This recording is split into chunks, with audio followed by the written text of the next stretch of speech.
వినియోగం మొత్తం మధ్యప్రదేశ్లో ఉండడం వల్ల చాలా తీవ్రమైన విద్యుత్ సంక్షోభాన్ని ఎదుర్కొన్నది.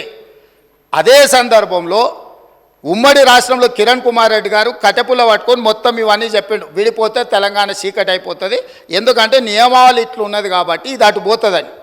అప్పుడు తక్షణమే తెలంగాణ ప్రాంతం నుంచి పార్లమెంట్ సభ్యులు ఇక్కడనే ఉన్నారు, పొన్నం ప్రభాకర్ గారు, రాజగోపాల్ రెడ్డి గారు, అదేవిధంగా వివేక్ గారు, వీళ్ళందరూ కలిసి నిజంగానే ఈ విధానం వల్ల తెలంగాణకు నష్టం జరుగుతుంది, ఈ ఉత్పత్తి చేసే సామర్థ్యం అంతా ఆంధ్రప్రదేశ్లో ఎక్కువ ఉంది, తెలంగాణలో తక్కువ ఉంది, అందుకే తెలంగాణ ఉద్యమం వచ్చింది కాబట్టి ఈ విధానంతో ముందుకు వెళ్తే తెలంగాణకు నిజంగానే చీకటి రోజులు వస్తాయి, దీన్ని సరిదిద్దాలి అని చెప్పి వీళ్ళందరూ కలిసి ఆనాడు కేంద్ర మంత్రి జైపాల్ రెడ్డి గారి దగ్గర వెళ్ళి కూర్చున్నారు. అధ్యక్ష, జైపాల్ రెడ్డి గారు అప్పుడు అందరితో చర్చించి తెలంగాణలో విద్యుత్ రంగ నిపుణులతో మాట్లాడి ఏం చేస్తే బాగుంటుంది అని అంటే ఒక సవరణ తీసుకురావాలి. ఏంది?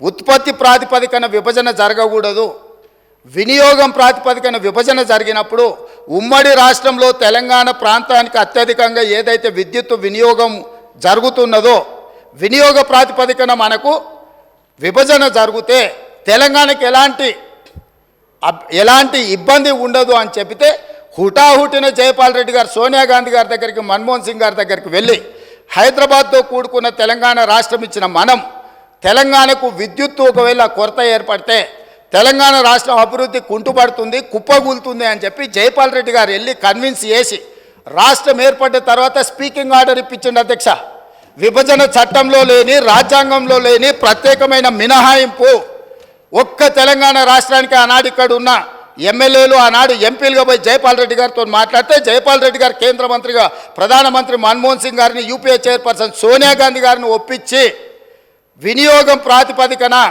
53.46% అంటే దాదాపుగా 54% తెలంగాణ రాష్ట్రానికి, 46% ఆంధ్రప్రదేశ్ రాష్ట్రానికి.